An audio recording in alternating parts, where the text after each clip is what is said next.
Sony Spider-Man Universe kini sudah bergerak maju dan sebentar lagi kita sama-sama bisa menyaksikan Morbius yang sudah dikonfirmasi akan berada di universe yang sama dengan Venom. Nah, menjelang penayangan Morbius ada baiknya kita bahas kembali film pendahulunya yang merupakan sequel dari film yang dirilis pada tahun 2018. Ini dia Venom Let There Be Carnage. Varian Here We Go Again. Welcome to Rewatch.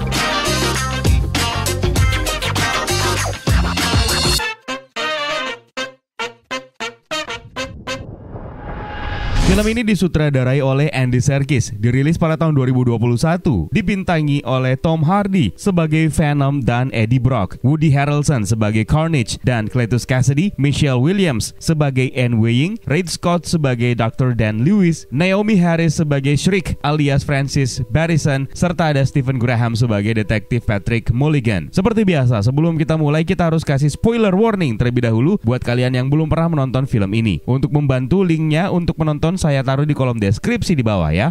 Pada tahun 1996, di Saint Estes, Cletus Kasady yang kala itu masih muda berpacaran dengan Francis Barrison. Sayangnya Barrison harus dipindahkan karena mutasi dirinya tidak bisa dikendalikan, yang membuat mereka harus berpisah. Kasady hanya bisa memberikan sebuah cincin tali sebagai tanda perpisahan mereka. Tidak lama kemudian, di mobil van polisi, Francis Barrison menyerang seorang petugas polisi yang bernama Patrick Mulligan dengan meneriakkan suara supersoniknya yang membuat gendang telinga Mulligan akhirnya pecah. Dan sebagai bentuk pembelaan diri, Mulligan menembak Francis tepat di matanya yang membuatnya terluka. Setelah tidak sadarkan diri, Francis akhirnya terbangun di sebuah ruangan penahanan khusus untuk dirinya. Fasilitas tersebut rupanya berada di Institut Ravencroft. Berpindah ke era sekarang, seorang petugas sipir menggunakan earbud dan headphone peredam bising untuk membawakan Francis Barrison makanan dan koran. Bergegas, Francis mengambil koran tersebut dari nampan sambil membaca artikel Cletus Kasady yang akan segera dijatuhi hukuman mati. Beralih ke penjara San Quentin, Cletus Kasady duduk di dalam selnya sambil menunggu putusan. Di markas besar kepolisian San Francisco, Eddie Brock protes kepada detektif Mulligan karena dia tidak ingin berurusan dengan Cletus yang ternyata hanya ingin diwawancarai oleh Eddie Brock. Mulligan sendiri berteori bahwa Cletus mungkin hanya akan memberitahu di mana mayat-mayat korbannya dikuburkan kepada Eddie Brock. Ketika Mulligan pergi, Venom malah muncul dan mencoba untuk menggigit kepala Mulligan, yang tentu saja membuat Eddie marah. Venom protes kepada Eddie dengan mengatakan bahwa seharusnya mereka sudah menjadi pelindung kota. Venom juga mengolok-olok Eddie karena telah kehilangan Anne Weying, mantan tunangannya. Sehabis dari toilet, Eddie pun akhirnya memberitahu Mulligan bahwa dia bersedia untuk mewawancarai Cletus Kasady. Di penjara San Quentin, Cletus menyambut kedatangan Eddie sambil menawarkan untuk menceritakan kisah hidupnya jika dia mau menuliskan pesan untuk para pembacanya. Ini tentu saja akan memperbaiki reputasi Eddie sebagai seorang jurnalis investigasi yang reputasinya sudah terlanjur rusak. Ketika Eddie menyetujui, Cletus pun membacakan sebuah puisi pendek untuk Francis Barrison dan meminta Eddie untuk mencetaknya di koran, yang membuat Francis tentu saja tersentuh ketika membacanya di kemudian hari. Ketika Eddie bersiap pergi, Venom meminta Eddie untuk melihat dinding sel yang memuat ukiran gambar dan tulisan. Detektif Mulligan sendiri menghampiri Eddie, namun kecewa karena dia tidak mendapatkan informasi yang dia inginkan. No! Take your tiny... Look. What are you doing? Your job for you. Kembali ke apartemennya, Venom lalu menunjukkan ukiran di dinding sel kepada Eddie yang mengarahkannya ke sebuah lokasi yang tampak seperti kuburan yang ternyata setelah dicocokkan ke mesin pencarian internet, lokasi tersebut adalah Rodeo Beach. Beberapa waktu kemudian, penyelidik forensik akhirnya menemukan mayat-mayat korban Cletus Kasady yang hilang, yang tentu saja bersamaan dengan momen tersebut mengembalikan reputasi Eddie Brock sebagai jurnalis hebat. Mengetahui Eddie telah menerbitkan penemuan tersebut, alih-alih melaporkannya, membuat detektif Mulligan murka. Menghadapi kemarahan publik, akhirnya diputuskan Cletus akan menerima suntikan mati. Di Ravencroft, Francis membaca kabar tersebut dan membuatnya lepas kendali hingga mengeluarkan teriakan supersoniknya. Sementara itu di selnya, Cletus Kasady menghajar dinding selnya sebagai bentuk kemarahannya kepada Eddie Brock. Di apartemennya yang berantakan, Eddie dan Venom terlibat cekcok lagi mengenai janji Eddie untuk membiarkan Venom memakan orang jahat. Eddie lalu membentak Venom sambil menjelaskan bahwa FBI sedang menyelidiki mereka karena penemuan ajaib mereka terhadap korban-korban Cletus Kasady. Ketika Eddie mencoba mengetik artikel berikutnya untuk diterbitkan tentang Cletus Kasady, Venom menahannya sampai dia bisa mendapatkan makanan kembali. Eddie pun akhirnya menemui Nyonya Chen di toko serba ada langganannya untuk membelikan Venom coklat. Namun ternyata persediaan coklat Nyonya Chen sudah habis. I cannot live like this anymore. I'm Stop it! Setelah meninggalkan tos serba tersebut, Venom lalu menuju ke peternakan ayam untuk mengkonsumsi beberapa ekor ayam. Mendengarkan teriakan minta tolong dari sebuah lorong, Venom memutuskan beraksi mengajar penjahat dan bersiap untuk memakan kepalanya. Eddie kembali mencegahnya dan mereka meninggalkan tempat tersebut. Tidak lama kemudian, Anne Weying menelpon Eddie yang membuat Venom akhirnya bersemangat. Mereka pun janjian untuk bertemu keesokan malamnya sambil mengira Anne Weying sudah putus dengan Dr. Dan Lewis. Di malam berikutnya mereka pun bertemu, di mana di sana Anne Weying ternyata mengabarkan pertunangannya dengan Dr. Dan Lewis. Ini membuat Venom marah kepada Eddie karena tidak mencoba untuk merebut kembali hati Anne. Menyadari Venom sebenarnya masih hidup dan masih terikat dengan Eddie, Anne meminta Venom untuk menjaga Eddie. Dan dalam perjalanan pulang, Venom berjanji akan membantu Eddie Brock mengatasi rasa sakit hati dan cemburunya. I am happy to eat, Mrs. Chen. No, you cannot eat, Mrs. Chen. What? Fine. No!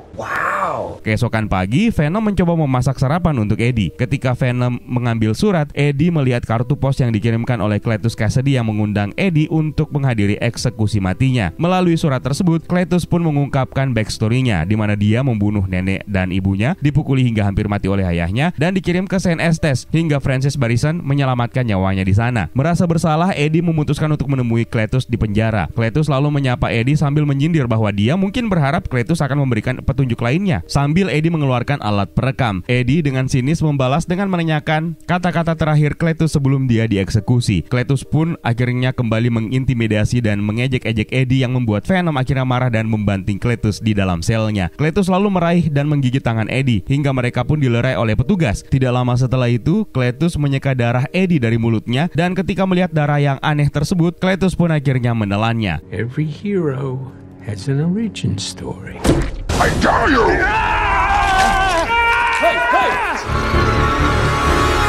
Kembali ke apartemennya, Eddie memarahi Venom karena telah merusak kesempatannya untuk mengungkap keberadaan mayat korban Cletus yang lainnya. Setelah terlibat cekcok hebat, Eddie membentak Venom bahwa dia ingin hidup sendirian, hingga mereka pun terlibat perkelahian hebat. Venom mulai melemparkan barang-barang Eddie keluar jendela, termasuk TV mahalnya. Pertarungan mereka berlanjut, membuat Eddie terdesak di plafon kamarnya dan memanfaatkan kesempatan tersebut untuk menyalakan alarm asap yang membuat Venom akhirnya keluar dari tubuh Eddie. Venom pun melompat keluar jendela, hinggap di tubuh seorang pria tunawisma lalu menghancurkan motor Ducati Eddie. Venom lalu berpindah ke seorang wanita yang mengendarai sepeda dan meninggalkan lokasi tersebut. Di ruang eksekusi San Quentin, Cletus diikat dan bersiap untuk dieksekusi sambil disaksikan oleh anggota keluarga korbannya. Pada saat injeksi mematikan disalurkan, darah Cletus ternyata memblokirnya. Cletus mengalami kejang-kejang di seluruh tubuhnya hingga simbiot merah pun akhirnya menampakkan diri, menghancurkan kaca jendela ruang eksekusi dan membuat para tamu korban kabur ketakutan. Simbiot merah alias Carnage pun membunuh petugas dengan brutal. Carnage lalu berusaha meninggalkan lokasi tersebut di tengah petugas yang mengepungnya dengan tembakan. Namun semua upaya petugas tersebut sia-sia hingga Cletus pun akhirnya bisa bebas keluar meninggalkan lokasi penjara San Quentin tersebut.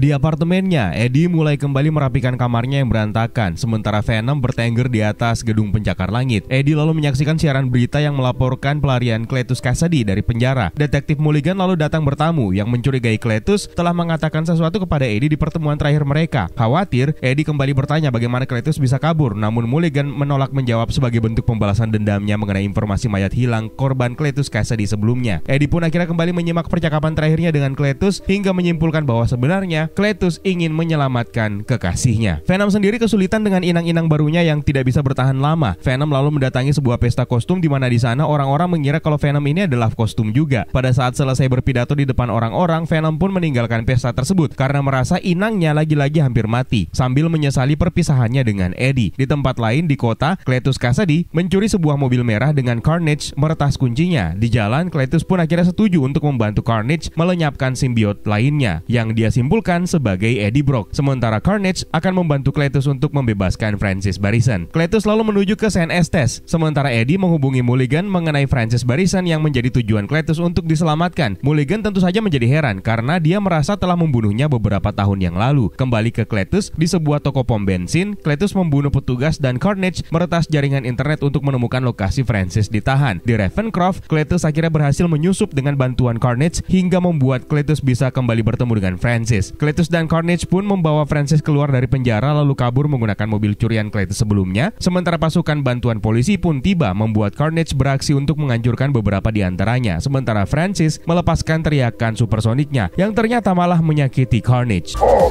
these weirdos. Can I help you, sir?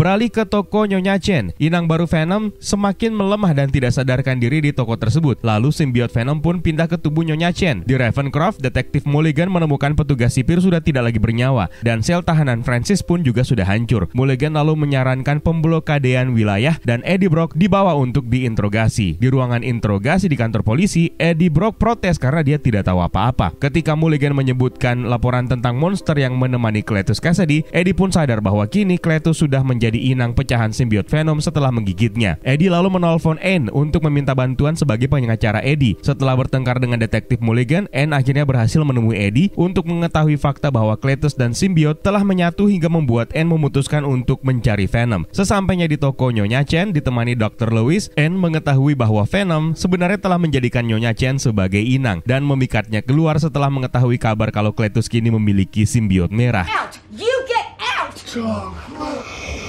What do you want? Okay, listen. You broke Eddie's heart. Oh, wait a second. You get out here right now!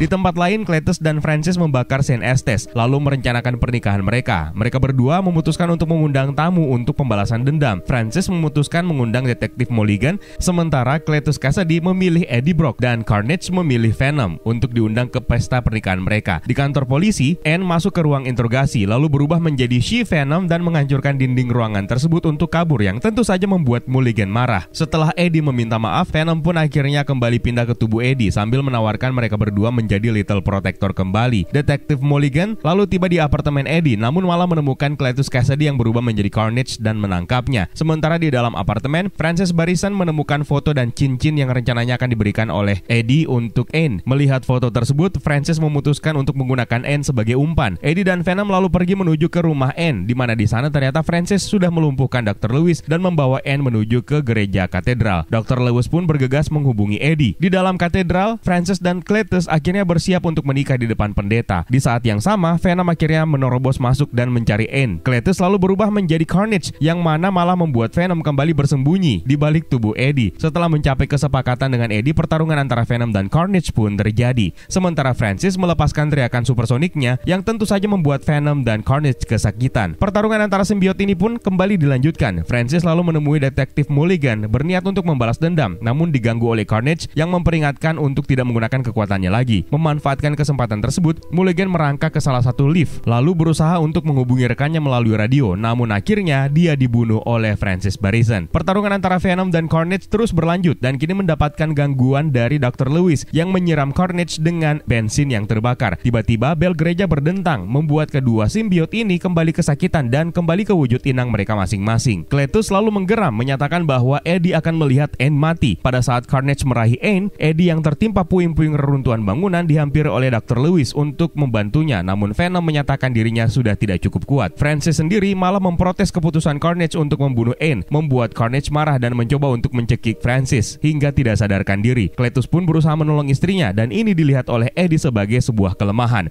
Venom akhirnya bangkit dan merangkak naik hingga akhirnya melompat menusuk Carnage tepat pada saat dia akan melahap Anne. Carnage lalu menghempas Venom dan Anne lalu menikam Venom berkali-kali, sementara Venom sendiri berjuang untuk menurunkan Anne ke tempat Dr. Lewis berada. Francis yang kembali sadar akhirnya dijatuhkan oleh Venom ke menara lonceng, membuat Francis melepaskan teriakan supersoniknya yang menyebabkan gedung runtuh dan memisahkan Eddie dan Cletus dari simbiot mereka masing-masing. Francis akhirnya tewas tertimpa lonceng, sementara Venom berhasil mendarat di tubuh Dr. Lewis, lalu pindah ke Anne dan kembali mengikat tubuh Eddie sebelum terjatuh. Venom lalu mencegah Carnage untuk menyatu kembali dengan Cletus hingga Venom pun memakan simbiot merah tersebut. Tidak lama setelahnya, Cletus mengungkap ingin berteman dengan Eddie, namun Venom tiba-tiba menerkam kepalanya. Ketika bala bantuan polisi tiba, Eddie, Dr. Lewis, dan Anne bergegas kabur dari tempat tersebut. Anne pun memberitahu Venom untuk segera membawa Eddie sejauh mungkin dari San Francisco, sementara detektif Mulligan ternyata kembali sadar. Namun kini, warna bola matanya berubah menjadi menakutkan. Promise!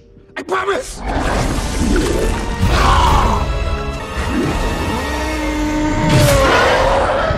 Monsters.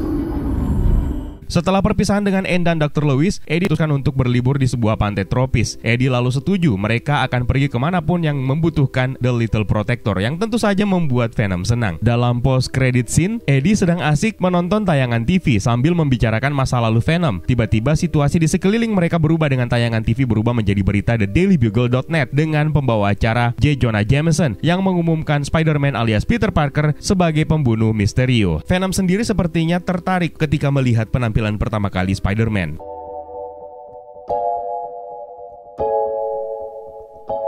Sekarang waktunya kita masuk ke pembahasan detail dan Easter eggs yang kita temukan di sepanjang film ini. Kita mulai dulu dari Cletus Kasady. Karakter ini pertama kali dimunculkan dalam komik Amazing Spider-Man isu nomor 344 yang dirilis pada tahun 1990.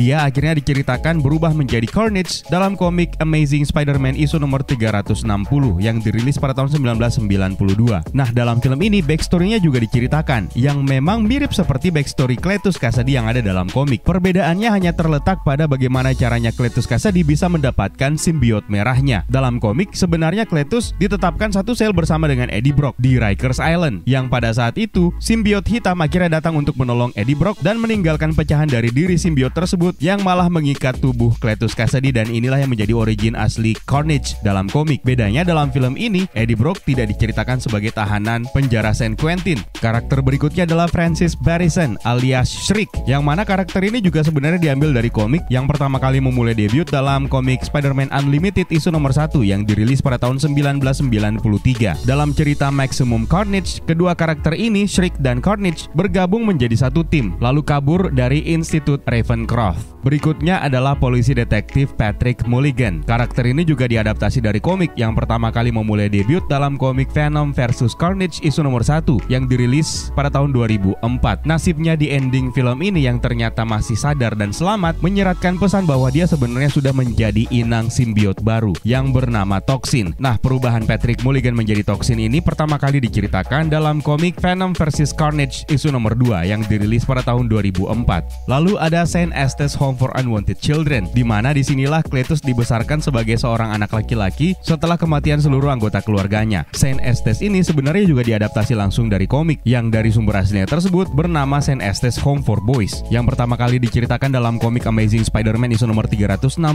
yang dirilis pada tahun 1992. Menjelang babak akhir film, St. Estes ini akhirnya dibakar oleh Francis dan Cletus. Nah, dalam komik, nasib St. Estes juga sama seperti yang ada dalam film ini, dan Cletus diyakini sebagai orang yang bertanggung jawab membakar bangunan tersebut. Satu trivia menarik, disinilah tempat pertama kali Carnage berhadapan dengan Spider-Man. Namun sayang, cerita dari komik tersebut tidak terjadi di Venom Let There Be Carnage ini. Berikutnya adalah Institut Ravencroft. Ini juga merupakan sebuah lokasi populer untuk dunia Spider-Man. Francis Barrison menghabiskan puluhan tahun waktunya untuk berada di sini dan menunggu Cletus untuk datang menyelamatkannya. Ravencroft telah menjadi fasilitas yang berulang kali diceritakan dalam film-film Spider-Man sejak pertama kali kemunculannya dalam komik Spectacular Spider-Man isu nomor 178 yang dirilis pada tahun 1991.